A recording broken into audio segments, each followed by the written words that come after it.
Okay, it is Saturday, and I feel like the breakdancing prince. I don't know who the breakdancing prince did, but this is Art of Rock. Welcome every Saturday here. We're going to do crazy things, but first and foremost, I would like to give an acknowledgement to the Tongva people who are the traditional landowners of Los Angeles, because that's where I am right now, so that's very important to me. Secondly, welcome to the Art of Rock every Saturday. Here we are. And join us. I don't even. What time is it in Germany land, Alex? Is it 6 p.m.? It is. All right, thank goodness. This is made possible with ANGELSPIT'S Patreon. Thank you. Many of the supporters are here. We just got to keep fucking trudging through this craziness. ANGELSPIT'S new album is called The Bastard Gods. It is available there. Go get it. And the box came this week, and it's super cool, and I'm very happy with it, and I think it's going to rock insanely. Talking about rocking insanely, the Industrial Incisions playlist. It's old stuff and new stuff, and my computer is so slow, it's really like it's cutting into my being. Follow it. It's fantastic, and you're gonna get to learn some new bands as well because they're amazing. It's just fantastic. And stop hating on Spotify, for God's sake. Just get over it. MTV TV is solid non-stop rock and roll, and it's great. Follow that stuff, and after we're done here, we're going to raid there because it's awesome. Boom. Rezzy, you got a question? Let's do it. Hi. You want to talk about lyrics then? I want to talk about lyrics. All right. So 12 Tone's latest video is kind of inspirational for me. If anybody has not seen it, it's worth a watch later if you do lyrics, or if you're just interested in the distinction between what he is terming very well vibe lyrics as opposed to narrative or story-based things. And for the counterexamples, he of course puts up like James Taylor and some other things where Bob Dylan, where you hear a story told through the lyrics, where maybe it's a ballad or people do a thing and there's cause and effect. And the vibe lyrics, he's citing things like, well, I guess most prominently John Lennon, but with real insight and real care, as he always takes. And I just really like, most of the time I'm struggling to come up with a narrative to my vibe words. Like I feel it natural to do vibe words, and those are charged lyrics that have badassery, and all of the words are high emotional impact, and they contain little worlds in each phrase rather than linking together to maybe even mean anything. And the functionally, as opposed to don't do sloppy meter and don't have lazy rhymes, but you don't have to tell the same exact story from phrase to phrase or chorus to verse. You have to have something that really sits with the riff, really sends a message, really paints a color. And other than, just like really having some thoughts about that, not even thoughts, having some feelings about it. It really resonated with me. Just wondering if anybody else has the same sort of excitement about maybe being validated for doing vibe lyrics rather than narrative stuff. Wow, this is a big one. I love this. Thank you, Alex. Blow my mind. I really like, I don't know if we have the same concept because I haven't watched the video, but I really like vibe videos, lyrics, or like lyrics that are more like painting with a brush of words, like I like that. Putting the right emotion. I thought a lot about the lyrics to Stimulate by Skinny Puppy, because I don't think they tell a story either. It's just like a cloud of words and phrases that have like a certain feeling and state of mind connected. And it's more like a poem in that way. Brilliant. And I really like those. It's something I try, but it's difficult. I want to pick up on it's difficult. Rezi, I want to talk after you. Ivan, tell me about your thoughts on this. I mean, vibe lyrics, just go listen to some Duran Duran. Because, like, that's just a bunch of words that sound good to the music. I'm drinking 7-Up on Broadway. Yeah. Between 6th and Broadway, Broadway. But at the same time, like Skinny Puppy Assimilate is probably it's technically a really good example. I saw the video, and maybe it was somebody else's. And their suggestion was that modern listeners are more interested in how the song is making them feel than like going on a narrative journey. I think you listen to like modern current popular stuff, and like there's so much mumbling into the mic going on that like has nothing to do with actually even like vocalizing that I get it. That's great. This is huge. Rezi, keep going. I love this. There are some lyrics that are very dumb. It's fine. Dumb lyrics have their place. There are some lyrics that are terrible. It's tough to say objectively bad, art being subjective and all. But one of the things that I'm getting reinforced with and starting to feel more strongly about it is there are lyrics that can't just be quoted absent the way they work with the riff. There are lyrics that when somebody prompts you to say, oh, what's the chorus, and you have to say it aloud without the backing support and the weight and the crushing sentimentality of the structure, they don't work. They don't stand on their own. They're not meant to stand on their own. They're never meant to be uttered or scrawled. They probably only in individual couplets if it would be written on a notebook or a t-shirt. And I hadn't really processed that discomfort, but I'm more strongly leaning toward the side that does not mean they are necessarily bad. It does not mean that they're necessarily a failure. It just means that they are structurally integral to the piece of music, to the work, in a different way than Moon June Spoon or Story, Jack and Diane, like things you can think through and remember. So, Carl, yeah. I want to know what you're thinking. This is so fantastically huge. I wish I could write narrative lyrics. I have trouble doing it. Like, obviously Beatles. Great that you mentioned Jack and Diana. Living on a Prayer. People love to hate on Bon Jovi, but Jesus Christ. Living on a Prayer was everybody saying, okay, the 80s is over now, and now we're headed into a really bad time. Because the whole world has no money, and all they have to live on is faith and hope, which didn't last really into the 90s. But anyway, I've always wished that I could write that amazing story thing. Alex, you mentioned it as brushstrokes of words, and I love that. And a thought is, if you can't explain a story, explain a scene. And in that scene, you're moving towards something. For example, the scene you're painting could be in a abandoned house that's run down in the middle of the forest.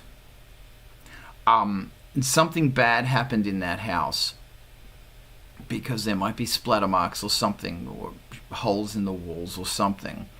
Something bad happened, and throughout the song, you might make a reference to the holes in the wall is all that's left from the grief or something. I don't know. But overpin that with, project onto that like something that you're trying to, you want the song to be about, what the chorus is pertaining to. It might be about drug use or domestic violence or, hey baby, I really miss you, or whatever it is. Or the aliens are coming and they're going to turn us into hamburgers. Trying to do something like, because I always get through like the brushstroke thing, and I always go, what the fuck is this song about? Because like the chorus is, you know, they say that the verse asks questions and the chorus gives answers, and quite often I find the verses are going, what the fuck is this song about? And then the chorus is going, oh, it's about this. So one nice thing to try and do is, you know, when you're at an art gallery and you're drinking your red wine, being a wanker, looking at an artwork going, what's this artwork about? And then the chorus is when somebody comes along or somebody gives you their interpretation of it or something like that. It's really interesting. In an article, I did an interview recently on the new album, and this guy, really awesome guy, took time to basically interpret every single song. And his interpretations were completely wrong. And it was interesting that I went into the song with baggage, and the baggage, it's like a little spectrum that when you shine the lyrics through that, there's your meaning. But he came into it with his baggage, his little spectrum, that when the song got shined through that, there's his meaning. And it was really good that he had the ability to do a takeaway like that. You mentioned Skinny Puppy. It's fantastic the way their lyrics can be interpreted, and depending on what you go into the song with, you're going to be you're going to walk away with a different interpretation. And, you know, if you just broke up with your significant other, when you listen to the song that you've been listening to for after 20 years, it's like suddenly the song means something completely different. The way you do that mathematically is by being honest and genuine. Sometimes that's really hard. So using provocative words and provocative thoughts, and it's really important, I think, to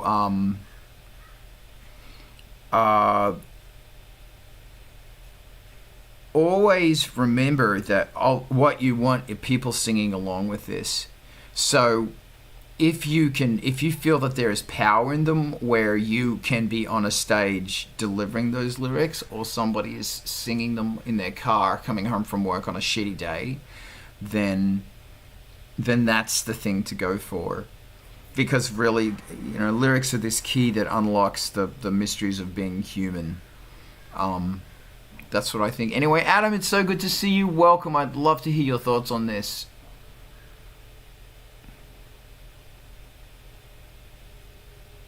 Unmute. There we go. Hi, friends. Sorry I haven't been in the conversation for kind of a while, but I'm awake today and not in the hospital. So, Alex, thank you so much for your message. Carl, thank you. Very excited for the new album and everything, and thank you for sending that. Yeah, and Rozzy, while we're on the subject of lyrics, since you brought it up, I still say you've written the best line of all times, which is in New Romantic Circuitry, where you say, "I have been known to disregard affection at the cost of feeling love." And to Carl's point, I think the reason that it meant so much to me at the time was because I was going through those kind of feelings, and you know, and yeah, I still am, because I'm a new romantic goth. That's why. To get onto the subject of actual lyric writing, I find it kind of interesting myself, because I think I'm one of the maybe it's weird. I hear some artists talk about this occasionally, but my shit comes to me like almost fully formed in my brain. Like, I have this tendency to like wake up from a trance with a whole song in my head, or wake up from a nap with a song in my head, or at least parts of it. So usually when I get lyrics, the melody is already there. And the biggest challenge for me one of the biggest challenges for me when I was putting the Skeleton Closet together was trying to figure out which pieces went with which other pieces, because I was not always writing the same song at the same time. I do have some of the songs on the Skeleton Closet came out of me, like I started writing on this line and I finished it on this line, and that's the song. all of it coming out in like minutes. I call it trying to catch the tail. Like a giant dinosaur goes running through my brain. I call him the poetry monster. And then I try to catch him by the tail. And catching him by the tail means getting to a pen and paper as fast as I can, or like clicking on the recorder thing and going blah, blah, blah, blah, blah, blah, blah, into the recorder. And the other thing about my lyric, I write a lot of lines that never become anything. I think I'm one of those cats that like I kind of live in poetry, in that like every time I hear something, my brain goes, this rhymes with that, and so does this, and so does that. And so I write a lot of like one-liners or short poems and that sort of thing that don't become songs. On the flip side of that, sometimes they do, in that I'll give for instance, Never the First Time Twice on my record, I had written the bridge and the chorus with a band that I played in like 1991. But the vocalist at the time had written verses, and they were horrible. And so when I was writing the record, I had no plan of writing that song, and finished one of the other ones, and it popped into my brain like, wouldn't be ignored. I had to write it, but I still didn't have any verses. And so I said, well, I'll just put some music there for the verses. What's logical, from where I'm at. And I started to write the music, and then I went, oh my God, I just wrote this poem like a month ago that is perfect for these verses. So you really never know how a song's going to come together. I mean, I when I was a kid, right, and didn't know anything about making music, or knew less about making music than I do now, because I still don't know anything about making music. When I was a kid, I thought that songs, like the person that's singing like wrote the song, and that the song came out of them, and it just was like boom, complete. You know what I mean? It was a very naive way of thinking, I think, but I've always kind of strive to actually do that. But anyway, wrapping it up, on to the next. That was my only thing.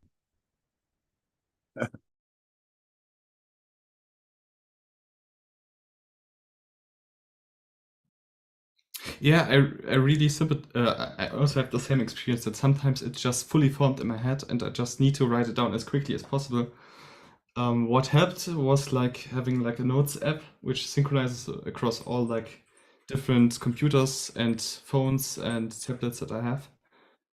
And that's good in just keeping things together. I also write stuff down, but then I sometimes don't know what I meant or can't read it anymore. Yeah. And I want to make the case for obvious lyrics. I think Martin Gore felt really bitter about People Are People because it's so obvious. But I feel sometimes that's the right approach, because sometimes people just need to hear it this raw, this unfiltered. So that's something I want to do, to be more obvious and more raw.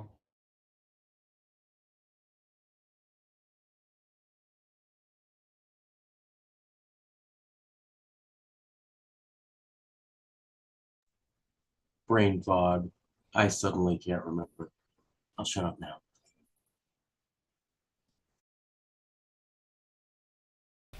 Hi. Okay. Thank you, Adam. It's very interesting that your neurological process, Adam, is that the brain delivers the complete meal. Whereas with other people, it's here's some broccoli, here's some this, here's some that, over a period of time, and you have to create the meal. Alex, this is really, really interesting, because like you put down here Psycho Killer by Talking Heads as an example. And what's fascinating about that song is that you couldn't write it. I couldn't write it. I don't think a lot of people here could have written it, because And it's not because, wow, it's a really fucking good song. It's because Psycho Killer, Kiss Kiss Say, ha ha ha, ha ha ha ha, fa fa fa, sorry, fa fa fa, better, run run run run, run run away, whoa ho ho ho. So the ability to, and I'm not going to take the piss out of those lyrics because they're like classic, and they do mean something within the narrative. It's brilliant. What's amazing about that is that the person singing and writing those lyrics was at a point where they could trust themselves enough to come up with something that sounds that if I wrote that, it would be ridiculous and I wouldn't let it happen. I know a lot of us are in the same place, but they went with it because it's rock and roll. And it's okay because it's rock and roll. And, you know, man, when you listen to opera, a lot of it is la la la la la, vocal thing, saying the same thing over and over. I digress. Point is, step one, always have your phone handy.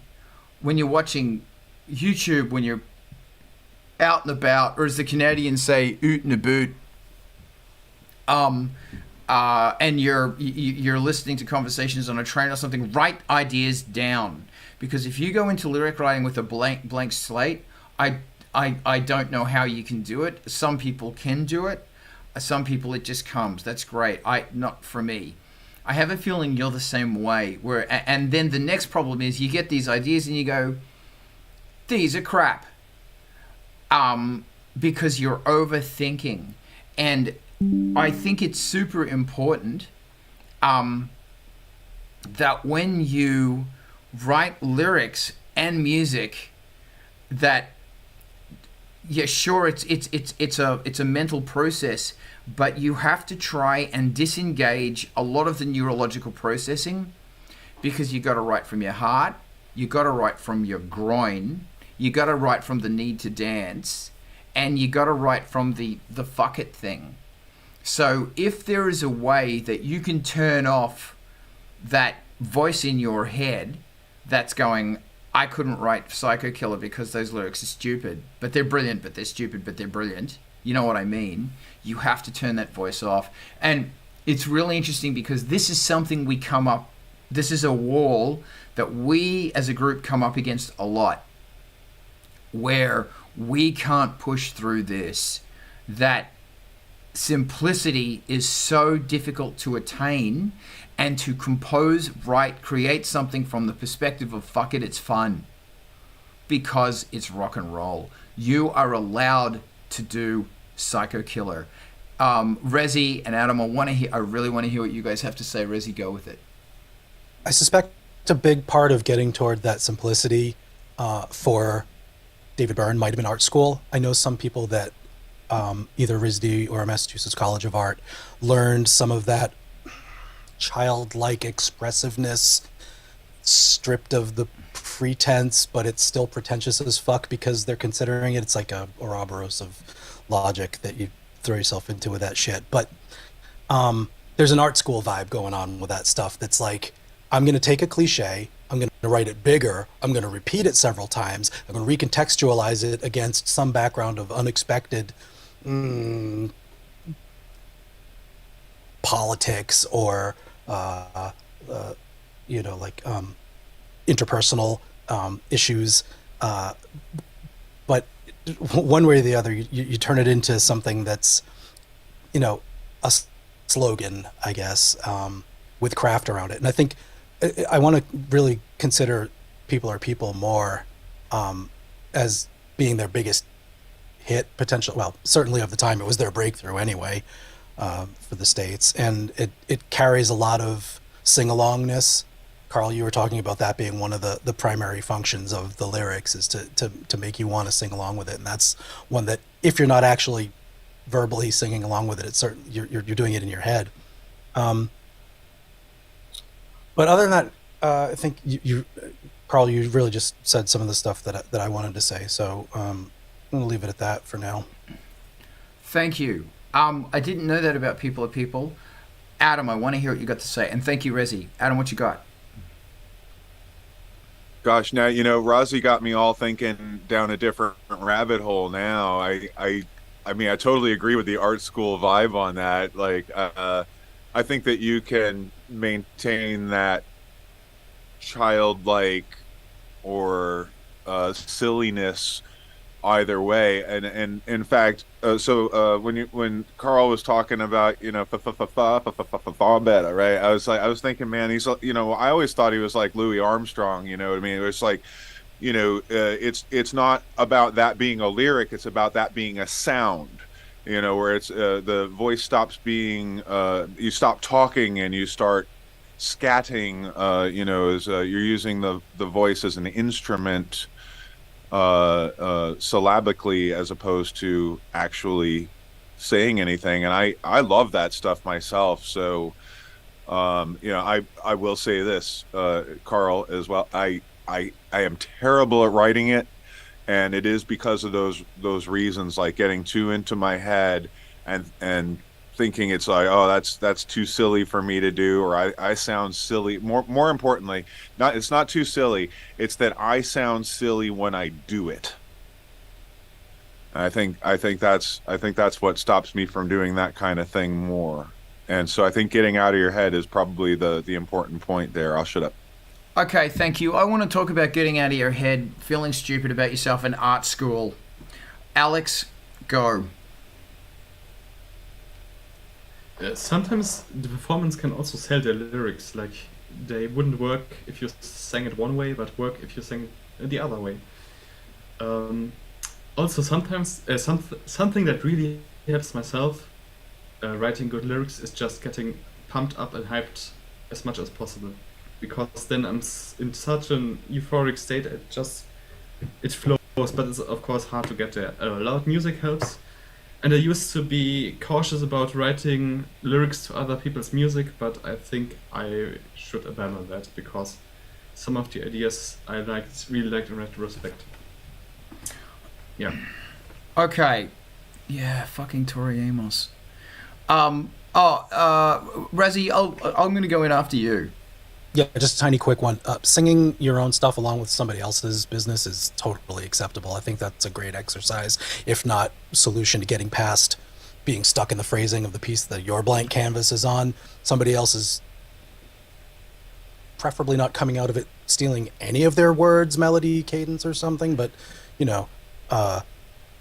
there's inspiration in there, and there's definitely some effective time to be spent fighting with what's already on their track and coming up with something new. I think it's an awesome way to go.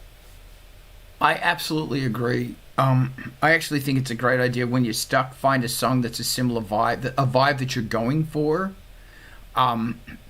Loop it, stick it in your door, and scat, sing, yell, scream over it.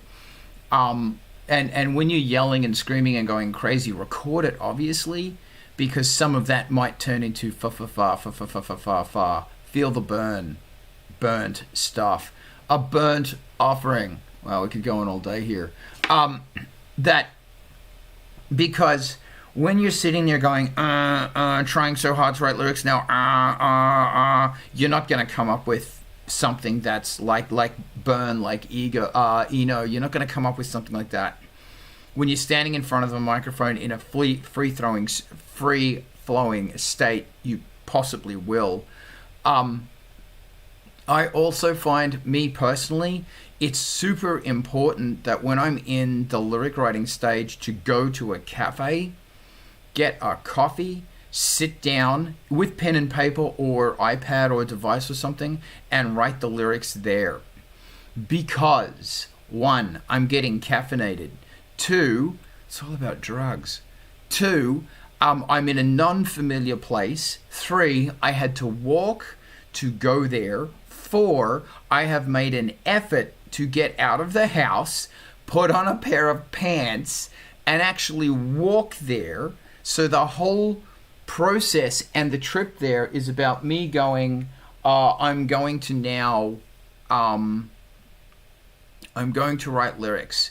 And I know the song I'm going to work on. I am preparing my mind to sit down for half an hour or an hour or and to create this thing. So I am getting into the mindset of doing it. And the other thing is, when you're at a cafe or something, or wherever, you are surrounded by other people. You are surrounded by music that you didn't choose. You are in an environment that is not really familiar to you, and there are fragments of words floating around and pieces of emotion. And that's what is so important about this. And look, there's another thing that when I get desperate, I will do. It's sort of a Bowie thing. Bowie. I'll print out the lyrics that I'm having trouble with. I will go through and I will physically, or I'll take the scissors with me. I will cut them out. And I will sit there with sticky tape or tape or whatever you call it. It's sticky tape, god damn it. And I will stick it on a fucking thing, and then with a pen I will make notes. And that whole collage thing is close to the art school thing, because a lot of us some people didn't go to art school.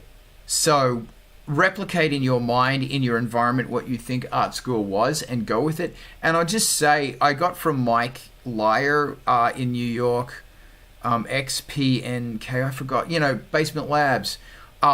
He has a whole bunch of like noise, weird VHS tapes. And I bought 4 of them. And each of them go for like an hour. And I've set up my VHS and my video projector. I will sit on the couch, projecting this weird noise on the wall, and I will just write lyrics. Because it is a different environment that is getting me out of my head. Because the problem is, your head, in the deep core of your head, and Alex, you struggle with this. Ivan, fucking Resi, Adam, all of us do. The deep core of your head is not a good place to be writing cool rock and roll. And there's a voice that lives in there all the time going, this is crap, don't do it. So you have to get out of there. That's why I go to a cafe or something. Adam, I see your hand, talk to me. So that voice in the head, I call that the backseat driver. Like, shut up. I'm trying to get someplace. Stop changing the directions on me. The backseat driver. So one of the things that I had in my notes here while everybody else was talking was Bowie technique, or exquisite corpse, taking pieces and putting them together in other ways. And I've definitely done a little bit of that in my lyric writing, especially when you're like, short, just a couple of lines in the thing, and you're just looking for something that has the right cadence, and it can be pretty much anything. And so that's one of those times where I like, maybe take a quote out of a book or a line out of the dialogue from a television show. One of the things that you were talking about in the cafe is picking up pieces of conversation. I have literally done that, where I heard people talking and I was like, and half the time it rhymes. I was going to say, because it had an internal poetry to it. Yeah.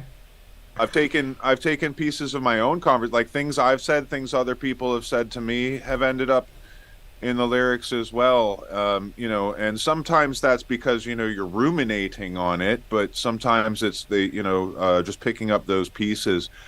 But what I really raised my hand for was the brain chemistry thing. Everybody's brain is different. And we all respond very, very differently to different drugs and medications. Myself, when I go into the actual songwriting mode, I have to be kind of crazy, like almost dangerously crazy to make music. Like when I'm actually sequencing and that kind of thing. And so I have to get myself there chemically, which means eat a lot of Twizzlers, because that red 40 shit tweaks my ADD like crazy, like shit tons of nicotine, like slap on extra patches and that kind of shit, and then smoke a cigarette, whatever it takes, coffee, obviously marijuana, those things, many writers throughout history have damaged themselves pretty badly by changing their chemical mindsets, but I thought that was like a really important thing that you hit on there was like, just tweaking our own brain chemistries in the ways that we know will help us, I think, is an important part of songwriting. Nailed it again, Adam. Thank you. I want to pick up on that. Alex, go. Oh, it's no, I'm a bit. I hope it's good. My favorite lyrics sometimes are lyrics that have never been written, but because I didn't understand English very good when I was younger, sometimes my misheard lyrics or the things I thought were the actual lyrics were much better than the actual lyrics. And you write them down, right? I wish I would Alex, have you're going to write them down. And if technically, man, that's not stealing. Write them down. Keep going. Again, I would have to ask my 8-year self, but I try to incorporate some of them. Yeah. Thank you. Okay, yeah, Ivan. Can I go in after you, Ivan? Oh, Alex, did you finish? Was there any, you're good? All right, awesome. Ivan, hit me. I'm after you. Go. Yeah, I think that there might be, especially on the lyric writing side of things, which, merely getting my feet wet on it again, but there may be a lot of value in keeping a daily diary, because you're writing, and lyrics are just a form of literature, and there's plenty of examples of great writers out there who got through stuff by just keeping a diary.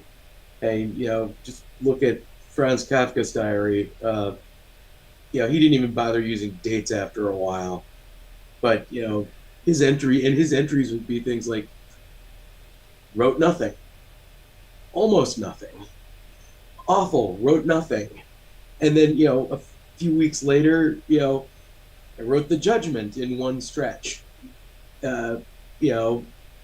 Like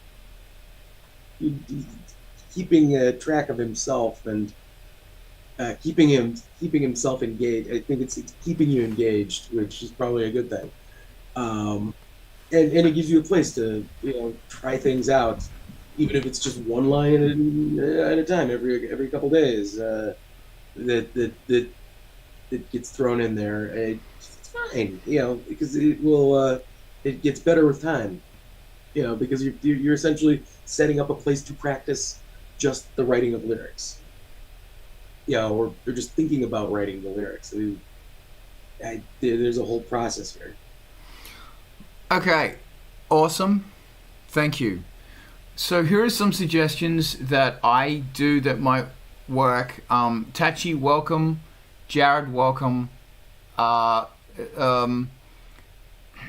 I really wanted to talk about drugs, but I'll get to them in a minute. Watch videos about politics that you agree with. For me, something that I really agree with is Martin Luther King, Gandhi, and videos about their lectures and their speeches, and the modern day how it works with that. Then take fragments away with you. Write them down and use them. You know how we can't really sample anymore? Well, you can steal fucking a couple of words here and there from someone else's thing. I do it all the time. Write something that scares you. Listen to lectures about stuff that scares you. For example, Aleister Crowley scares the shit out of me because he was a fucking psychopath. Then watch documentaries about stuff that you disagree with, that is politically opposed to you or whatever. And once again, write down ideas and your reactions, actions and reactions to all of this shit. And just short phrases of like just a few words, like could be a line or two. Then going to cafes and writing down, or being on a train or somewhere where you can just write down the fragments of people's thoughts. And then, you know, trying to, when you're looking at all of this stuff together, you go, well, this stuff is talking about this topic, so I'm going to house all this stuff over here. And in that one, here's the strongest, coolest line that could become the chorus. I digressed, and I don't know why, but I did. Drugs are fascinating. And it's really interesting that I've been thinking about earlier AngelSpit stuff a lot and why it sounded differently. And I think it sounded differently for 3 reasons. One, it was Sydney. And when you do shit in Sydney, every city you go to, there's a vibe there. Sydney's got a vibe. And in Sydney, everything you do is rock, and it's rough, and it's tough. 2, they were written on Jupiter 8s. And Jupiter 8s have got magic in them, and every time you turn on a Jupiter 8, you're going to get a song. I don't have my Jupiter 8s anymore. Anyway, I do, but long story. 3, I was drinking a lot. And what was interesting about the drinking is that I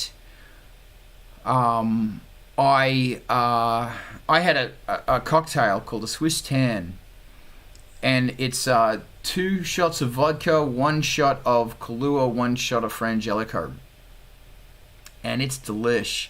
And that one of them would go, I'd go for like hours and hours and hours on one of those things, and they were great. And I'm actually getting the ingredients to do it. I thank my higher power that when I drink more than 2 drinks, I fall asleep. So alcoholism's never been a problem for me. That's the thing about it, is that I just fall asleep. The interesting thing about drinking or incorporating drugs, the only drug I can really write on is that I'm going to talk about here is drinking. But in general, all drugs, when I write with under the influence of a drug, it's usually crap. And at the time, it's the best thing that I've ever heard. But when I go back to it with a sober mindset, it's rubbish. But I made this really interesting observation that most people, when they listen to music in a club scene, they are on some kind of drug. And that's what's really interesting, is the sober mind here, you know, that sober mind that we've been talking about trying to get away from. When you're on drugs or when you're drunk, you don't want to hear that shit. You want to hear fa fa fa fa fa fa fa fa fa better. That's what you want to hear. And it might have a whole bunch of meaning and everything else laced into it, and that's just great. But when you are drunk or under the influence, you can really only take in about half of what's going on, about half of what this mind wants to put out. So my challenge of the last 10 years has been writing as if I am drunk, or writing as if I am under the influence. And Adam, a lot of you said stuff you said nailed it. That's why for me, a coffee is a really good. Although I was talking when I was at uni, I was talking to a guy that was studying, and he was saying he studied body chemistry. He was getting a PhD in it, and he said coffee's actually one of the worst ones because it really neurologically fucks you up. But anyway, there you go. He was talking about compared to other substances. But anyway, but I don't want to go down that rabbit hole. Maybe I do want to go down that rabbit hole. But it's really interesting that it is a poison, and they're all poisons. Maybe the whole thing about it is that when you drink this poison and you're dragged closer to death, your creative self feels more free. Did my mind just blow a bit there? No. For me, it did. I mean, like, it's like, because you lose. Yeah, I mean, like, are you losing the inhibition of what it is to be alive, and are you getting yourself out of your head? I don't know. This is going to turn into something. So anyway, I'm going to shut up now and throw it to the res. That state represents sacrifice. It represents sublimating the. Let's go. Let's do this. Self.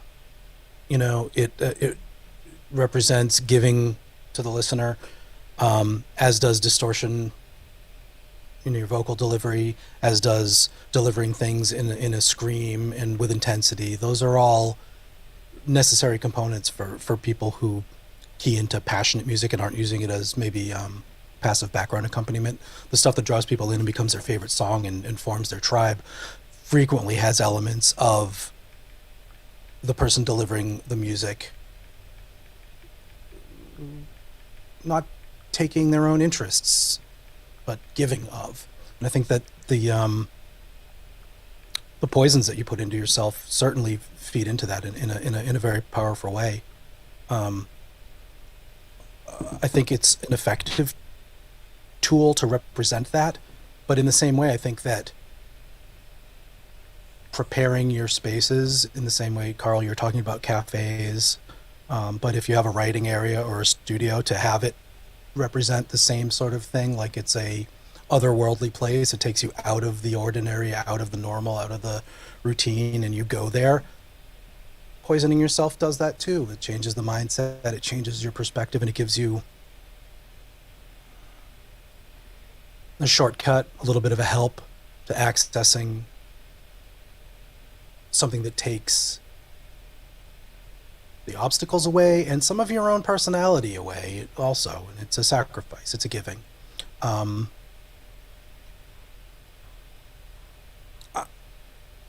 have, I don't know, my personal experiences with that are kind of not going to help the point any, but I'm mostly a non-drinker, but I absolutely respect and utilize the power of forcing yourself into a distorted perspective in an otherworldly state using chemicals. I think it's useful, and if that's the path that you're trying to get down, absolutely works. It's not imaginary. Thank you. Adam.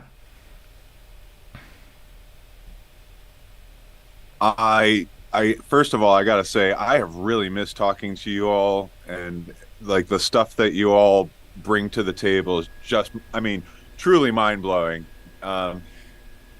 So something that you had said a few minutes ago, Carl, was that the audience is on drugs too, and that's a question that every DJ needs to ask themselves before they start a gig. Is say, what drugs are my audience on? You know, because like you go and you play a party, it's a wedding or whatever, they're on champagne and bubbly alcohol that makes you silly and funny, as opposed to like pissed off alcohol, like drinking scotch. If you're at that bar, you're playing a very different set. You know what I'm saying? Like back in the ecstasy days, holy crap. You know, like the most minimal, weird fucking electronic music would blow the room up because everybody's on the right drugs to accept that. You know what I mean? The Summer of Love or whatever it was out in Europe, in the UK, right? And that was a different sound than the warehouses in New York were for the rave scene. You know, it's like they're taking ecstasy on the beach in England, they're taking ecstasy in a fucking shitty warehouse in the scariest part of Brooklyn. It's going to be a very different sound to those parties. And another thing that you said was, obviously, like, the whole thing is everything is poison. Like nicotine's a poison, caffeine is a poison, all of these things that alcohol is a poison, all of these things that we consume in small amounts of poison, like mushrooms, right? Poisonous mushrooms, right? They what you said was they it's like a little flirtation with death.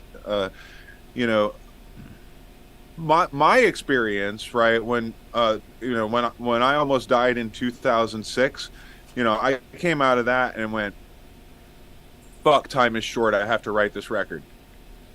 And I have to do everything that it takes for me to learn how to write this record. Of course, it ended up taking me, 13 years from there. But but that was there. There was a moment there where I was close enough to death that I could taste it. I was there, and I went, holy shit! And it was a life-changing experience. And I think I think you're right about this, about, you know, our chemical use bringing us closer to these self-understandings. Like, you know, a lot of the reason that people use drugs is for self-exploration, at least in the what would you say, like the psi scene, you know, the like cosm and that kind of stuff, you know, and trying to you know, okay, so one of the other things you said, and this will be the last thing, and I'll move on, I know I take too long.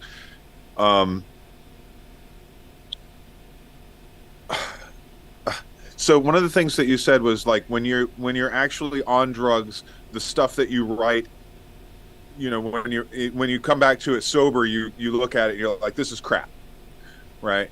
But I don't think that's the important thing about being creative on drugs. I think the important thing about you know, drug use and creativity is that you find something new in it, that it makes new connections, that it allows for abstractions that you would not otherwise allow yourself, because backseat drivers back there, like, sometimes it's just about shutting that fucker up, that one that's always saying, like, oh, this is too cheesy, this isn't good enough, like, your voice sucks, you know, whatever it is. And I'm gonna let it go from there. Thank you. Thank you, man. There's a lot in there that I want to talk about later. Ivan, what you got? Gotta be in the moment. Like, square, dead, like, right exactly in the moment, just be there.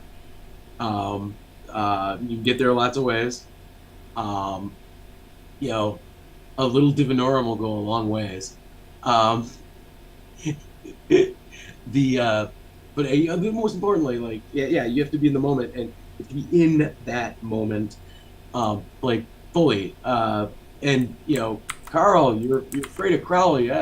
The one guy who could actually teach you the most about being in the moment, because, you know, it was it really, you know, like, the setup for doing magic, which we're doing, by the way, is, you know, giving up and being in the moment, and just, like, ignoring all the, like, bullshits, and just centering and you know, fully embracing it, and the experience, and experiencing the shit out of it, and then expressing that, and yeah, I mean, that's why when people do magic, they turn down the lights, put on candles, you know, find some fancy incense, and wear weird robes, and you know, get something pointy and shiny to, you know, scare the demons with, because you know, like, you just changed the environment you're in, despite the fact that you haven't left it, and you've changed it so much that, you know, your mind is now set up to be like, oh fuck yeah, we're doing magic, okay, let's do this. Okay. Thank you. A lot I want to respond on, but I won't. But I will say really quickly something I'm aware of. You know that place in your head which is just pure analytical, and it's the one that says stop, stop, stop, you suck, the backseat driver. When your house starts resembling that, and my house right now resembles it, and it's something that I need to drop the lights, put on some robes, and maybe listen to Barry White, and just drive them demons away. Alex, go. Unfortunately, writing drunk has never really worked for me, because I sort of get tired and stop. And that has always been the case, and I don't know, I also get frustrated because I can't really deal with my equipment. Yeah, what was the best thing to me is either drinking caffeinated beverages, or just running around, or being excited without reason. Without the reasonable limit, I don't know. Just really, really, really excited, which luckily happens a lot for me, at least it used to. I really hope everybody is taking notes right now, because there are some fucking amazing lyrics going on right now. Hold on a minute. All right.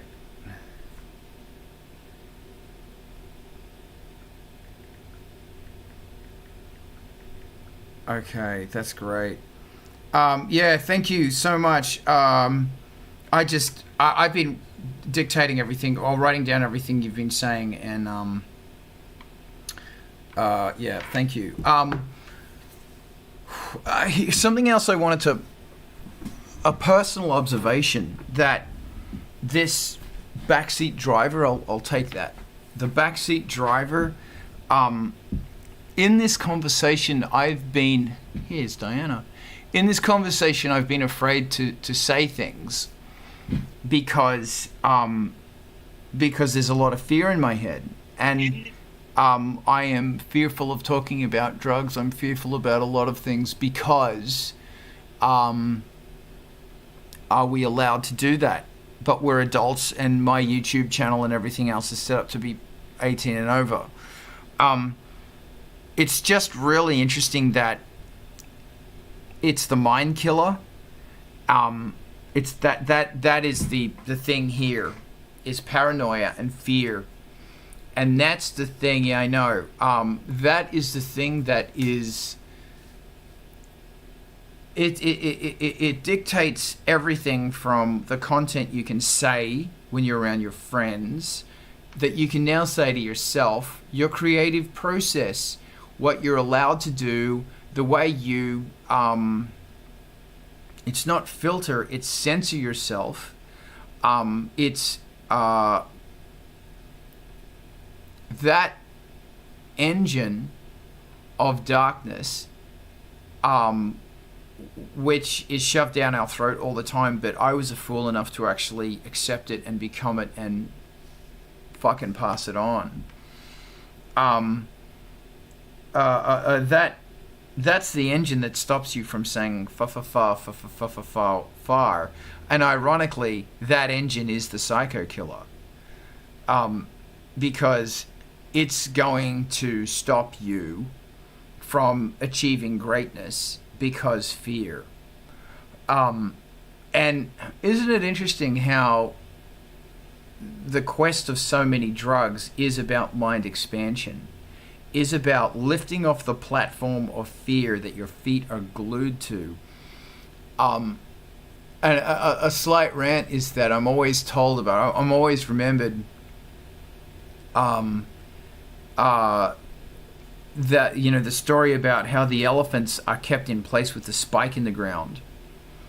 When they, you know, in India where they have, you know, they have herding elephants, and they're basically, you know, work animals, and they keep them in plot with a spike in the ground, and the spike's only a few inches in the ground, and an elephant could just pull that thing and walk away, and it's no big deal. But the thing about it is that when they were young elephants, they'd put a spike in the ground, and the little baby elephant couldn't pull it out. So they just gave up. So as an adult, it's the same thing. They just go, oh, the spike's there, I can't pull it out, because when I was a baby, when I was this big, and now I'm the elephant in the goddamn room, I learned as a child that I can't do that thing. My master said no, and now as an adult, and that's why I think we need to give elephants acid. The dolphins need to give elephants acid. Because acid will reprogram the neurological processes of your mind. There you go, I just said it. Fuck you. Fuck you. From the core of my being, fuck you. You know, and it's funny that the most holy, enlightened thing you can say sometimes is fuck you. As the great priests of our time said, fuck you, I won't do what you tell me. You need to tattoo that to your damn wall. And you need to remember that all the goddamn fucking time. That your music doesn't need to fit into whatever. It doesn't need to fit into X, Y, Z of the expectation of the club or the listening or what you're seeing on I Die, You Die, or anything else on social media. Because you are being fed that from an algorithm, which is a reflection of dumb shit that I don't even have fucking time to fucking care about anymore. You must do your music as you see it fit, and you have to find a place of freedom in your mind. And whether that is achieved with drugs or coffee or wearing black cloaks, scared the demons away. That's what you have to do, because musicians are priests. We are the edifiers and the spiritual leaders of our tribe and our community, because that's what we've always done. And if you're cursed with being a musician, that's what you fucking do. And you can lead them out of heartbreak, you can lead them out of whatever it is, but you are leading people's hearts. And that's what you must fucking remember. That at the bottom, what you are saying to your audience and yourself is you are better than this. And you can strive and become something better and something greater. Brother Adam, would you like to take the floor now? Just a real quick thought there, man, is like, you know, to continue what you're saying, what we're doing is we're giving them a piece of us. After they've given us a piece of them. Yeah, well, I mean, from a DJ perspective, that is exactly what we do. You know, that's our job, right? Is to sit up there and to take in the energy and to push it out even bigger and to take it in and push it out, amplify it, right? But yeah, of course. Well, needless to say, we get a tremendous amount of influences from every direction. I very much appreciate what Rozzy put in the comment there, the learned helplessness. I mean, I know for myself, I'm still processing that shit. You know, like I wake up in the middle of the night in a fucking cold sweat because of something somebody said to me when I was 6. You know what I mean? But I'm 100% with you on that, Carl. And I just wanted to add that one little comment about, you know, us giving a piece of ourselves to the audience as much as anything. Yeah. And it's thank you, man. And it's interesting that at the core of that is, I'm gonna say it, is love. And it's the love to lead, it's the love to listen, it is the love to let somebody else lead, teach someone and let someone teach you. Which is why these things are great, because we all come together and fucking shoot our mouths off. I had something mind-blowing to say and I forgot. Oh, yeah, it's about the fucking desert experience or the rainforest, whatever it is. You've got to go to that place and you've got to fucking milk the fucking darkness out, and so you can just, you know, the amount of times people say to me that, oh, you know, I'm heartbroken, or you know, me, myself, all this shit's going on, and they say it's really great energy for making music. No, like for some people it might be, and that's great. Not for me. I've got to have clarity. I've got to have clarity to pull all the thoughts and chaos and make sense of them. Then when it comes for delivery, I'll get as angry as I want standing in front of the microphone, because the hard work's been done. When I'm standing in front of an audience, sure, bring it. In small measured doses, which, as per our previous conversation, a small measured dose of death is called a drug. Hold on, actually, I'm writing that down. Hold on. Yes, I'm writing that down. Fuck you.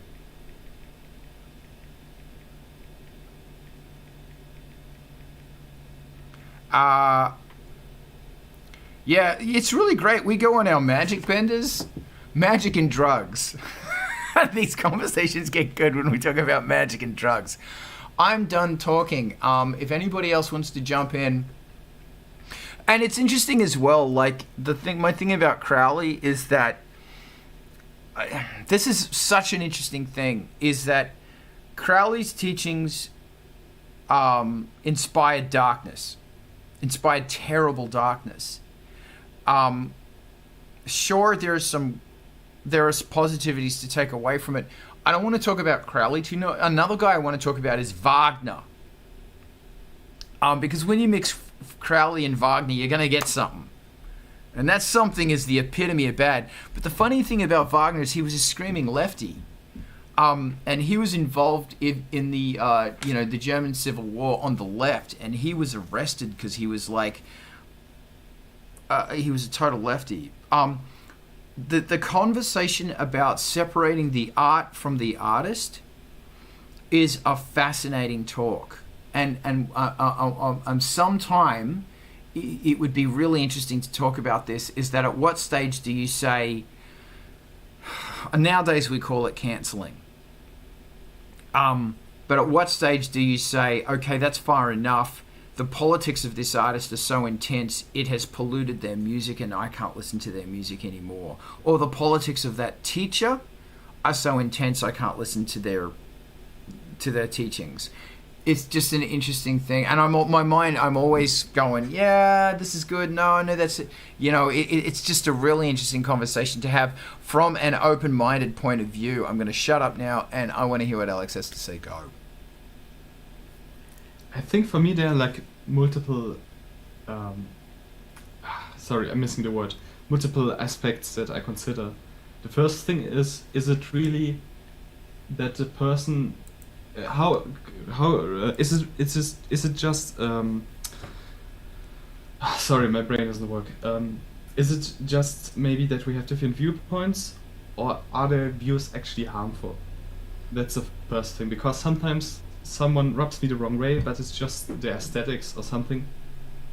But I think to myself, okay, in the end effect, I don't really that's not really my thing, but I should maybe put on a live and let live attitude at this point. The other thing is, if the views or the politics are really bad or reprehensible, I think to myself, okay, does listening to this artist in some way promote these ideas? For example, I'm a huge fan of Salvador Dali, but if you look up his life, it's very likely that he was at least a sympathizer of the fascist Franco, which was like a fascist dictator in Spain. And but I think just appreciating his pictures doesn't really promote fascism. I would say it's the opposite, because like it really makes you think, it makes you reconsider, it makes you think about things from different angle, and that's like not really fascist. And I think that's for me like the big distinction. This is interesting. Did you want to? Thank you, Rezi. Go. I think there's two things that come into play with teasing that out. One, I'm kind of more of a fan of phases of careers and stuff, and like albums in history rather than somebody throughout their entire span of a lifetime and how their politics come out and change. And secondly, I don't think I've ever been confronted with like somebody that I liked and identified with in that period, or had as my favorite artist or album, get outed or canceled or anything like that. So maybe I'm not able to truly think through the steps of what'll happen. But Alex kind of nailed it on, if it doesn't foster and promote the bad thing, and you're not using this thing as a flag of your own, then there's minimal harm in doing it. And if you're still getting pleasure in utilizing the work, the art, for good, then that's what matters. And secondarily, as Alex alluded to, the point of discussion and the reference and the perhaps future harm reduction that you can do by not repeating history, by having it in the open and on the level that this is a problematic aspect of the work, and maybe finding out how the work did convey some elements of that, or how the artist that did the work was influenced by them. I think there's a lot subtler things to do than just, decide not to listen to a work or view a piece of art anymore. Yeah, talk to me. That's Tell interesting. me I'm missing a major point. No. This is interesting. I'm gonna throw it to Mr. Adam. Oh, I thought you were going to take some time on that one, man. But yeah, I feel you, Roz. You know, one of the things that we have to be conscious of on the, you know, this, you know, with streaming and with our, you know, with our audiences, right, is how what harm does what harm are we causing our audience? You know, because like if there's an artist and their views are particularly harsh towards a particular subset of people, and yet those people are in our audience, then playing that is harmful to them. It's like, you know, it's like saying like, I don't care about you, I support what this person thinks, right? And that's what canceling is really kind of all about. Now for myself, you know, separating the art from the artist, I guess it depends to me. Is the artist preaching through their work? Are they preaching hateful ideas or harmful ideas through their work? And even then, you know, what is the context thereof? Like, you know, I think these days, funky cold Medina is offensive, you know, to the young generation, but to our generation, it's just kind of, it's a funny little story about a guy, you know, who gets drunk and meets a woman that's a man, you know, or like Lola or something like that, you know, or even the Dire Straits, right? When they're like, look at that faggot, that's the way you do it. You know, like these are things that, like, you know, just the use of the word has become so charged that, like, again, that backseat driver that we have says that word is way too charged. There's got to be another way to say that.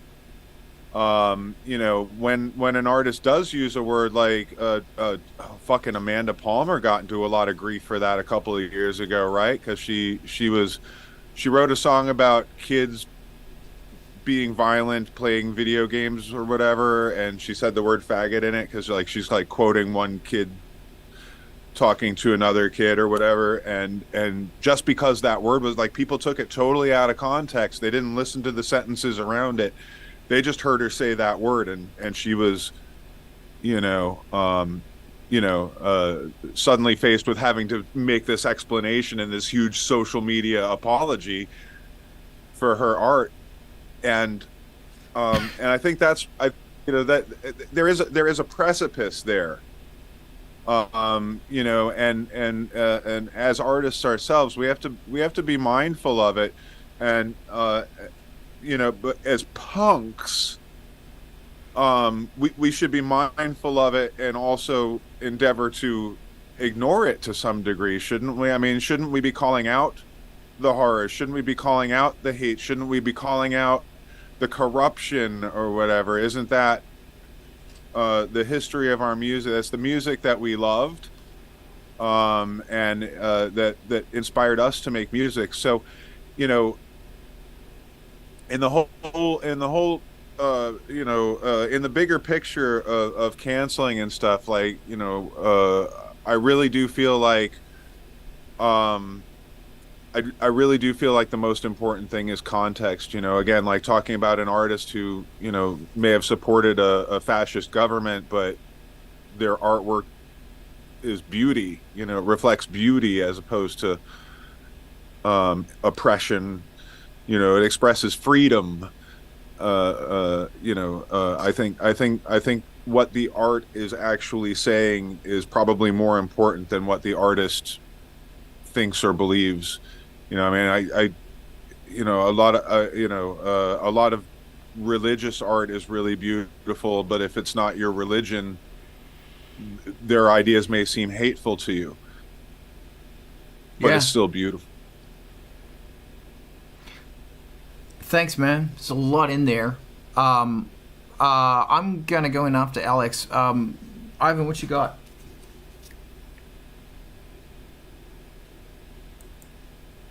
Yeah, the big trick these days is apparently not offending people who are only going to take the shortcut to figuring out what's going on, and that usually means missing out what's actually going on.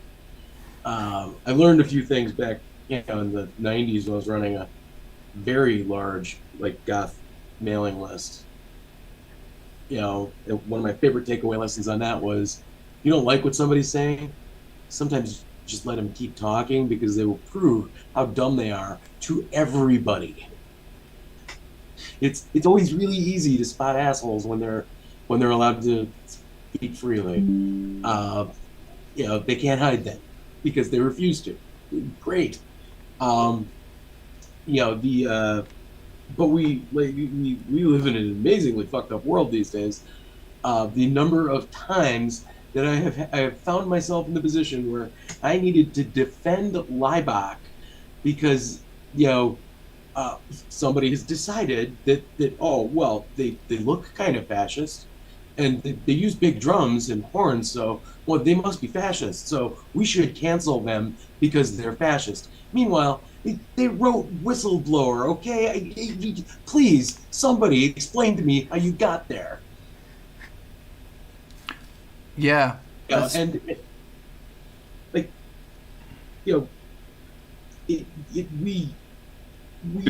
needs to be okay for us to be noisy, to use dangerous ideas to fight dangerous ideas. I want to pull up on that. My only problem with Leibach is what they did to Depeche Mode Stripped. Someone really needs to explain that one to me. But that's for another conversation. Alex, thank you, Ivan. Alex, and then I want to shoot my mouth off. Well, to continue on with Raziel's point that none of the artists he listens to have been cancelled. For me, the two ones that were really recent was one Marilyn Manson, and the second one is Rammstein. Marilyn Manson, probably you're familiar, there are many accusations which, if true, would point to, or would show that he's really reprehensible in his sexual and romantic relationships. And the other one is Rammstein. I don't know if you are familiar with, but there's this huge scandal right now in Germany, and there are accusations that there's a system where young women were recruited as groupies, but they weren't really aware of what were they signing up for, and then they were the accusation is that they were made drunk and maybe put in a position where saying no isn't that easy.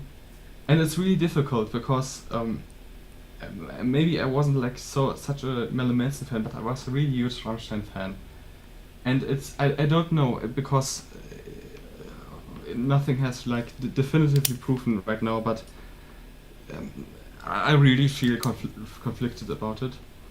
And I was at a Rammstein concert a week after it all came out, or the first accusations came out, and I couldn't enjoy it. It was especially how sexual their lyrics are, it was I don't know.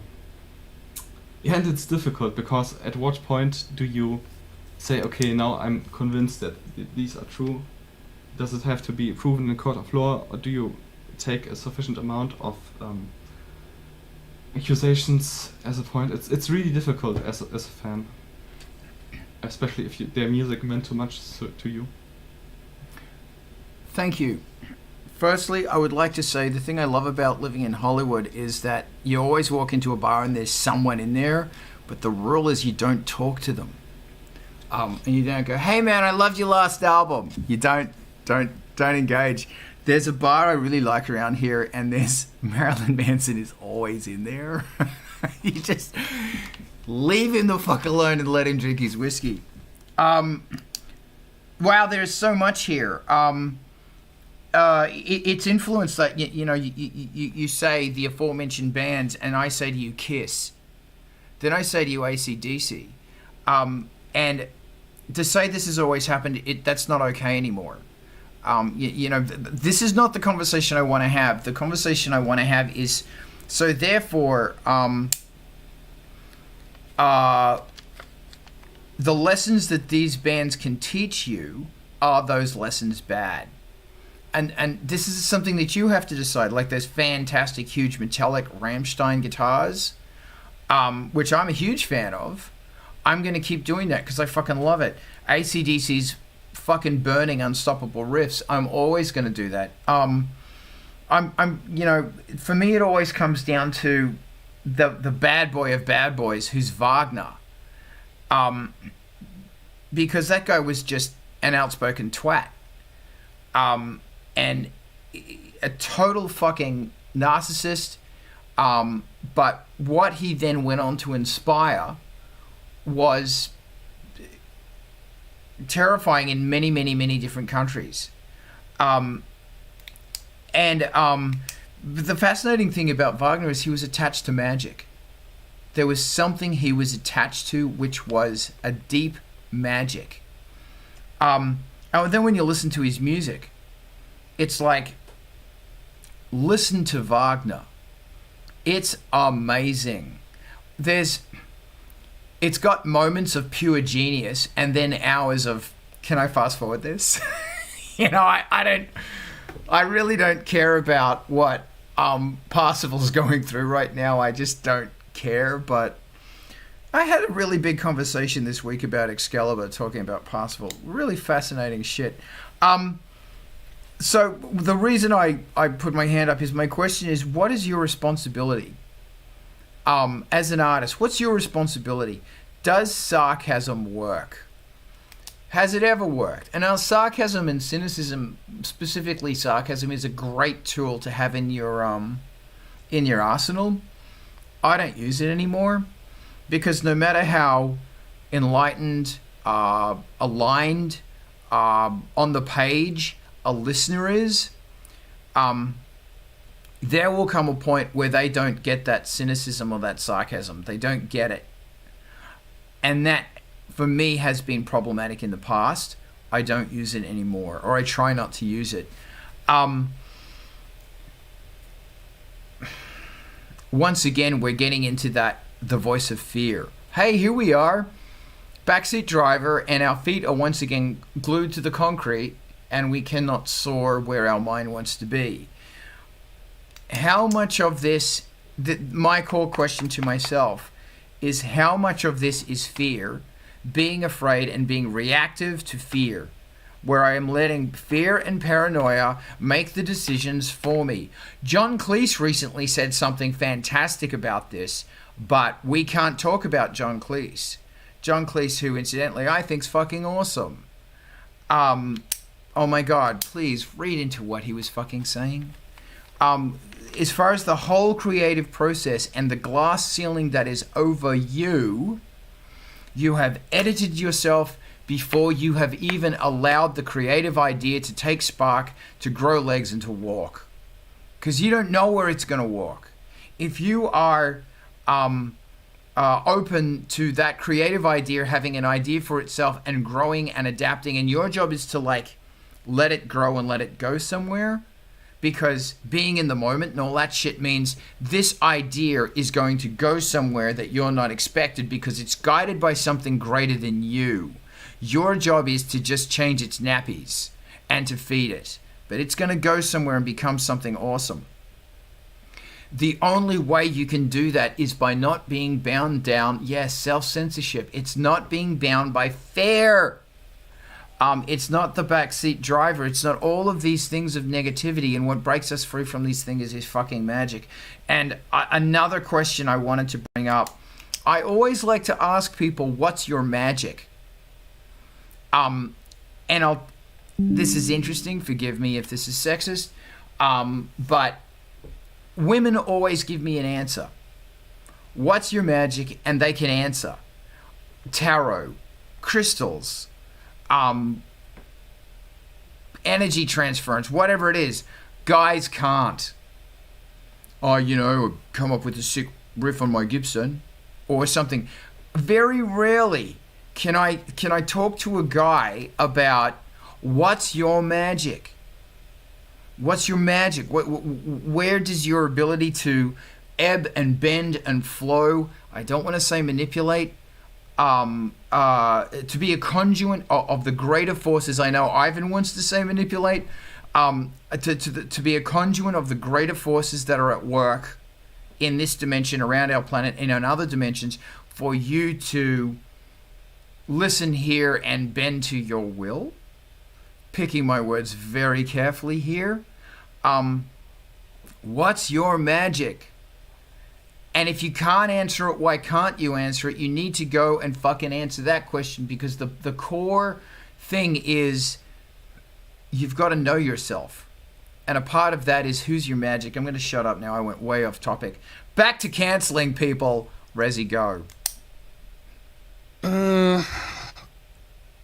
We're musicians, not motherfucking actors being handed a script, and I think I want to defy anybody to show me a counterexample where adopting a first-person narrative or persona or message that it runs contrary to your own personal politics really worked, really lasted, really contributed something.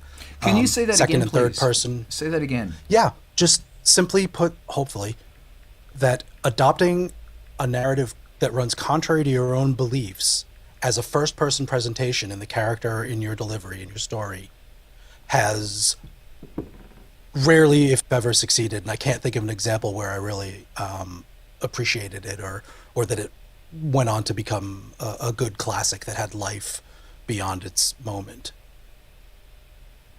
Third-person commentary, second-person commentary, talking about who did what.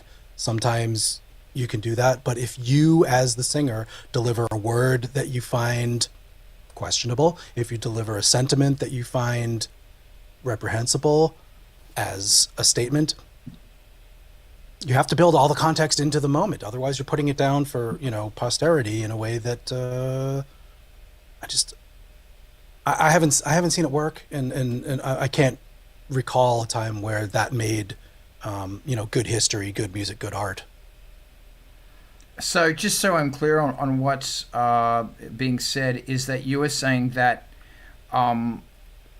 it is a good idea to avoid cynicism, and it is a good idea to avoid taking the devil's advocate when you don't agree with that devil's advocate.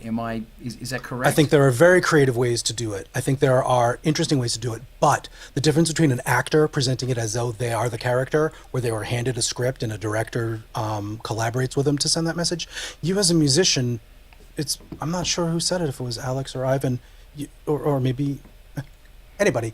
You are perceived as the person saying it. I think it was Alex. Like there's a honesty about being a songwriter, creator, producer, person delivering the words that I think clouds being able to affect a character that isn't you. I'm almost ready to think of an example where it does work, where you can be somebody else entirely, but to the point where you're saying something that is the antithesis of what you really feel.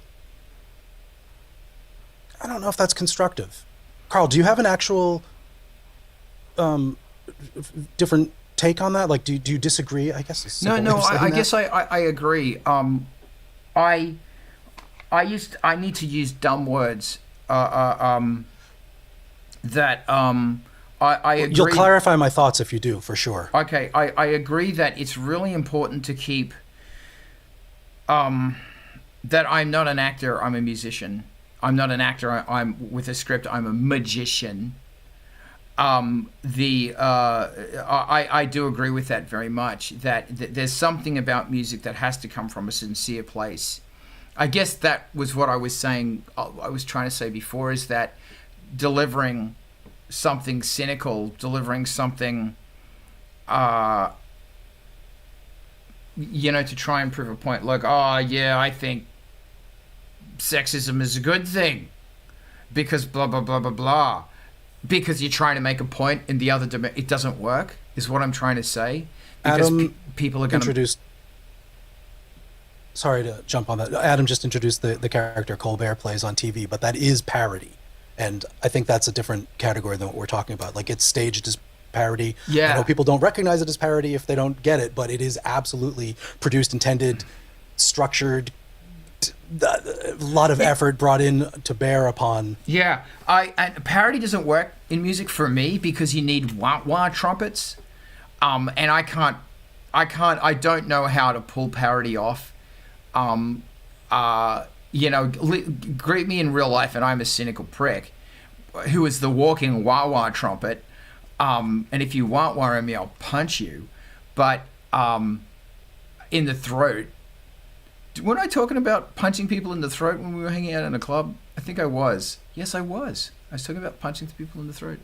But I don't know how to do it in music because people take it seriously. There's something about music that people take music more seriously than movies because people watch a movie and go, "Oh, Mordor didn't really happen.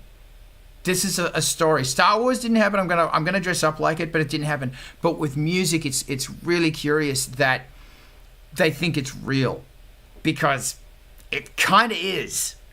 And that's another very fascinating thing about music that I would love to have a big conversation with as well, is that music's real. It fucking is. Sure, a whole bunch of examples where it isn't, but I think for what we're talking about at the core of it, I'm going to shut up now. Did you want to continue, or do I throw it to Ivan? I think you said it all. I would love to come back to it. Yeah, could be a month from now, could be in 5 minutes, but there's. Or it could be next week. This is a big talk, and thank you, Ivan. Go. It is a big talk, and we should come back to it. Meanwhile, where does magic come from? Force of will. No ifs, ands, or buts. Force of will. Make it happen. Visualize it, understand it, make it happen. Go out and do. I will also point out that I was like 2008. I did have 6 months where I got through all. Crowley failed. I succeeded. I got through all of Abermelon. Wow.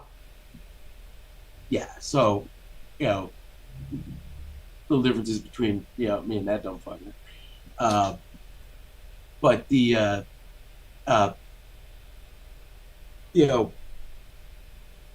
force of will. Come on. I mean, it's not light and fluffy, but it sure as shit gets things done. Okay, That's me. Thank you, Ivan. Very muchly appreciated. Alex. It's really funny because I'm a really secular person, but I kind of fell into a rabbit hole about researching Solomonic magic, and it really inspired me in a way. Unfortunately, that's a bit gone right now, but I think the real magic that I feel is like certain fetish fashion and masks and such things that transform you. That's like something that really, really impacts. Like it's like it doesn't even have to be sexual, but it sort of does something to my brain I can't explain, and I really like that. Also, like the first time I touched a synthesizer was magical, probably because I didn't know what I was doing, and such everything was magic. Maybe suddenly a force striking you and hurting you might be magic, but the current coming out of the wall is just mundane because I have a theory about how it works. I don't know. Okay, and now I just, Mark, welcome. I wish you'd jump on the bloody meetings. I miss your face. Mark also asked, define what you mean by magic. Force of will puns it up beautifully. Man, you just said something about the current coming out of the wall is a bit mundane. The current coming out of the wall is magic. It is straight up magic. And people like Bob Moog and David Smith and Don Buchla and Tesla took that raw magic and have converted it into, what do you call the people who actually make magical things? Those guys. Converted it into things where by force of will, and when you want to look at the term by force of will, There's a lot in there. Force and will. You need the willpower to fucking use the implements of magic that these people have created for you and write a goddamn song. Be open to everything going on and okay, that's another rant. Resi, go. But thank you. No, I think I lost my opportunity to find something magical and say it. Now I'm not going to be in touch with my feminine side that you alluded to and say something. But I mean, I'm happy to borrow the imagery and the rituals and the scents and censors and incenses and sensualness of people who practice, people who believe. But I don't know. I mean, nobody comes up to me and says that they believe in stuff beyond the scientific realm. I mean, maybe I'm not hanging out in the right circles, but somebody kick my ass and say there's actually a realm beyond that can't be known, and I'll definitely tattoo the logo on my arm or get a sticker of the crescent cross star dot burst. Is that too lame? No, this is good. You've brought up something really wonderful here that I'm going to talk about. Ivan, after Ivan rips his hair out. Ivan, I've got your back on this one. Don't worry, man. Thank you. This is a great conversation that's going to make it past our time. We're going to keep talking about this off camera. Adam, go. Thank you. Clicking all the things there. So, I'm also a scientist. I spent my entire youth trying to learn what magic is and where magic comes from and how to use it, and I do not maintain any particular belief system, but I do consider magic to be surfing the connections. Everything is connected. My argument in favor of science, Razi, because I see your eyes rolling.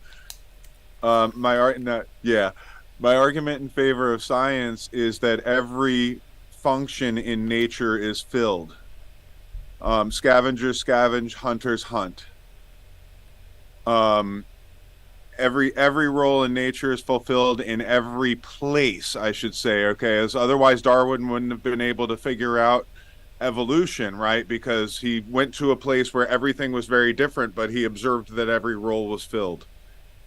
And it was filled by very different things than what he was used to in Europe, right? And Australia, right? Every role is filled. Most of them are venomous there.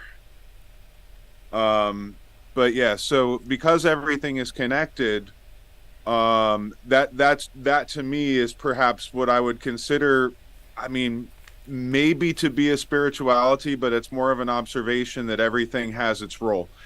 And I think that magic is accepting what actually is in this very, very real world, and navigating that in a way that you can achieve your own goals. That's what magic is to me. That's maybe what Ivan would call will, right? Because there is something that I wish to achieve, and I have to accept that what I have to work with is what I have to work with. You know what I'm saying? Like, I live in this world. If anything, it's maybe a Taoist attitude. But what is. But every role every role in nature is fulfilled. You have a role in nature. You have a role in society, even if society doesn't seem to be in sync with nature, which it often does not. Magic is learning how to surf those connections, in a way that allows you to navigate towards those goals. That's what magic is to me. My magic is that I see the connections in the world and I try to surf them. That's my magic. That's fucking amazing, and that is this is such a conversation. Alex, thank you, Adam. Alex, I have another alternative definition of magic. I think one thing I do is to explain and categorize things to death, and sort of numbs my senses. And I think magic for me is to not only accept but flourish in things not being well defined, being blurry, being transient, being ethereal, being not easily to grasp, and not being afraid of this state but accepting it and maybe flourishing in it. That for me is the kind of magic. Yeah. Thank you so much. Ivan, go. So, Raz, there's a old phrase that I like. Reality is the only word in the language that should always be used in quotes.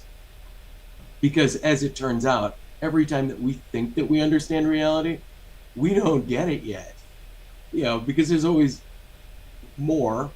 And as it turns out, like, you can extrapolate the Heisenberg uncertainty principle to essentially the universe around us. Top to bottom, you know, forward, backwards, doesn't matter. We're the observers. We're causing reality to pop into existence. So what if you start doing that with intention? Serve with intention. You know, and intend for things to be better. Maybe we should all be doing that. Thank you. Couple thoughts. Did you want to? Okay. Holy shit. Here we go. The observer. The concept of the observer is magic. By your will, and being in the presence of atomic particles, you change the way they act and react in the environment around it. I don't know if dogs, cats, and sheep or plants are also observable, but the core concept of science, of certain higher physics, is if a person's watching it, shit changes. How many times have they done the experiments of people meditate on words and thoughts, and then they freeze over a glass of water, and then they freeze the water, and the ice particles have a reaction. The ice particles form in such a way that reflects what that person was thinking. Ugly thoughts, beautiful thoughts, etc. I just put something that I'm probably going to get in trouble for, and that was that until there will be no men's movement until men accept and practice magic. Because this goes into such a fascinating thing, because the men's movement's really important to me because I'm a man. I identify as a man.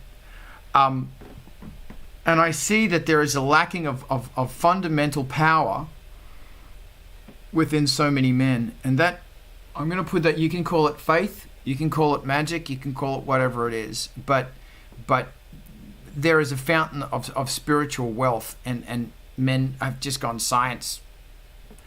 Sure, man, I'm all about that science. And science is slowly catching up with the concepts of magic and vice versa or something. Gee, I don't know.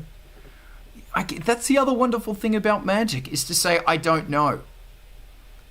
It's cool. I don't know. Another interesting thing I was thinking about, how Dune, the movie, the book Dune,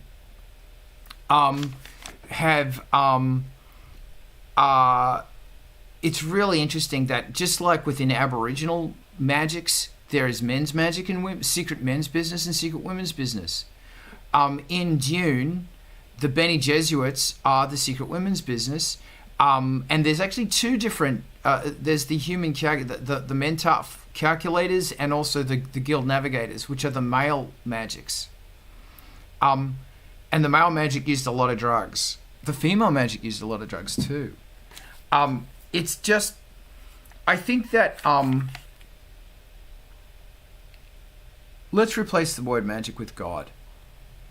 Let's replace the word magic with universe. Let's replace whatever you want. There is a massive factor at work which says you don't know. Science doesn't know. Whole bunches of things doesn't know. Is that unknown necessarily magic? Gee, maybe. I don't know. But great minds have come along to try to or work towards the manipulation of energy. I just use the word manipulate. To the force of will to change energy, to change the energy flow, to turn that energy into something to their advantage, whether it's a song, whether it's an idea, whether it's all of these things. And the sculpting of that energy is magic, is a part of magic. And, you know, ironically or funny, it's not about magic, it's about you. And it's about how you are functioning in the world and allowing yourself to move through. And how you are affecting others. So,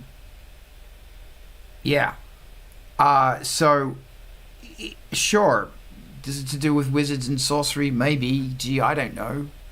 But the whole concepts of magic, to pray for something, to wish for something, to desire something, to want something, you can replace all of those words with spellcasting. And nobody has a problem with want, because when you want something, you know how to work towards it. Well, Alex, come to these more and we will fucking guide you through this. You know, and my thing is that when you want something, you know how to work towards it. When you spellcast something, you know how to work towards it. Are those spells and everything you were doing? Let's take magic and let's just go a step higher than magic. Maybe the most magical thing in the universe is actually the human being. Maybe. And maybe ultimately what you are doing is using these things to get what you want / need / desire. Maybe this is really about you. And maybe that whole universe of possibility, which is magical, how am I going to get a Moog 1? I'm going to use magic. And what magic is going to teach me is that, well, you have to sell more stuff, you have to do these things. I'm going to use faith. And what faith is going to teach me is that by the will, I make desire, I make words, I make action. And that, to me at least, is the magic of what it is to be human. To unglue your feet from that concrete that says no, to open the back door and throw that backseat driver out and keep going. In fact, even better, how about you just get out of the car and walk? Because you don't need a car.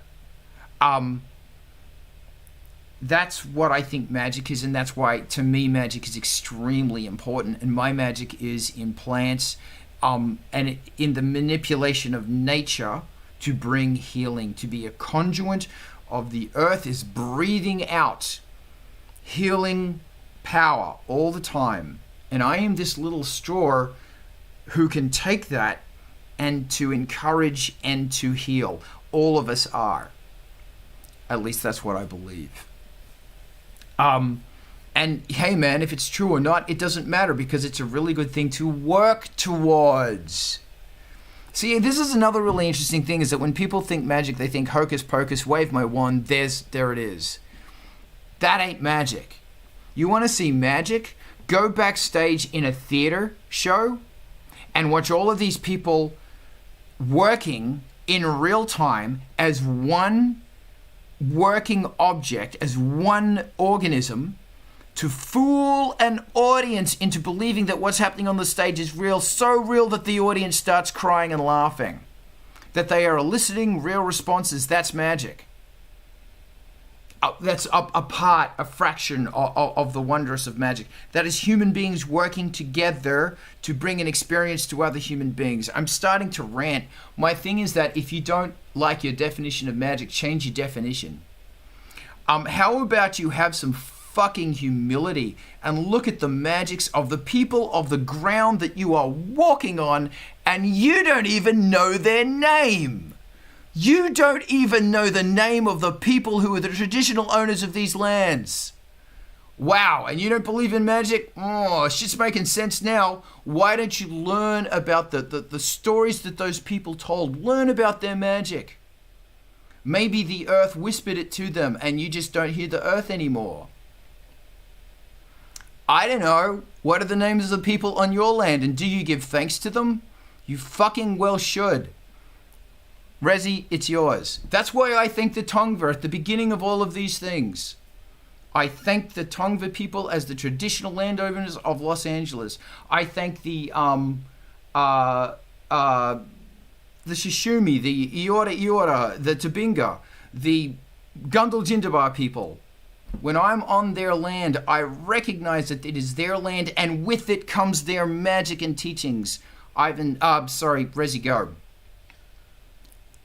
Since you are holding people in high regard and speaking from an anthropocentric point of view, I have come around, and my magic is you are a time machine and you are the universe contemplating itself. That's awesome. That's great. Thank you. Did you want to continue on that? Because, like, within what you just said, you're a time machine in which the universe is contemplating itself. Like, there's a lot in there. That is meditation. Thank you. Alex, go. No, I forgot half of what I was saying, or I was going to say. I don't feel personally, from my experience, that like magic is gatekept to certain kinds of people. But I feel there are certain traditions that are more prevalent in some groups than in others. And I had something else to say, but I totally forgot it. So please forgive me. Hey, baby, that's fine. I want to shoot my mouth off once we finish this, which will be shortly, and we're going to zoom to MTV TV. But first, I want to hear what Mes, welcome. Hello. Yeah, just a couple. Keep it short, but just a couple things to bounce off of what has been said. There was a question about reality, and I just sort of wanted to put in that like reality is like there is no reality past what we can sense with our senses. Yeah, that's what reality is what we decide reality is. And also Carl was saying it just resonated with the fact that like as artists, we're shamans, we're taking whatever forces, whatever higher sense you believe in, and just letting it flow through us into something that we can share with the world. And that's how it's always been with like native communities and everything. The shamans and the artists are the people that have the ability and do the work to bring stuff from stuff we don't understand and channel it into stuff that we can share with people. And that's how it's always been, and that's sort of our role as artists. And yeah, that's all I wanted to say. That's brilliant. And that really ties in lovely to what we were saying before, where the onus is on you to utilize magic and to create something. And you could define magic however you choose to at this moment in your path. But you're here and listening, so you got to make fucking music, and that's the fucking goddamn end of it. And that's something we will all agree on. Alex, the last word is yours. I remember whenever I had a spiritual experience, however the nature would have been, I felt like the boundaries between me and other people were sort of partially dissolving, and it's like we were like in a common body, or like our bodies were like not totally separate, and there was some overflow.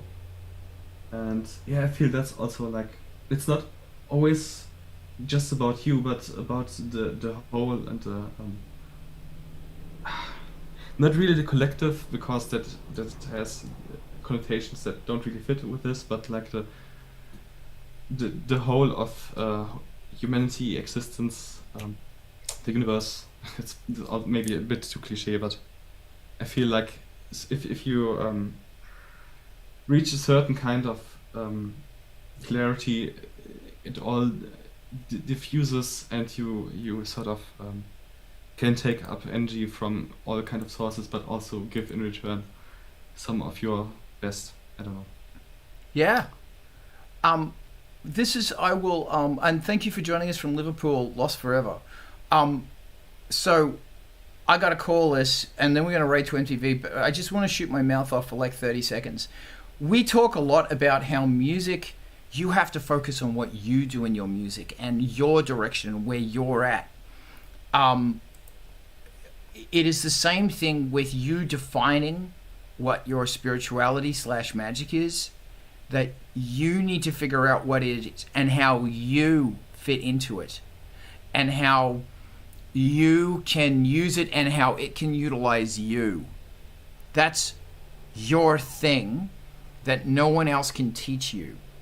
And it will be as unique an individual as you are, as your sound in your music is. Wow, that's sort of like interesting. I've never really thought about that before.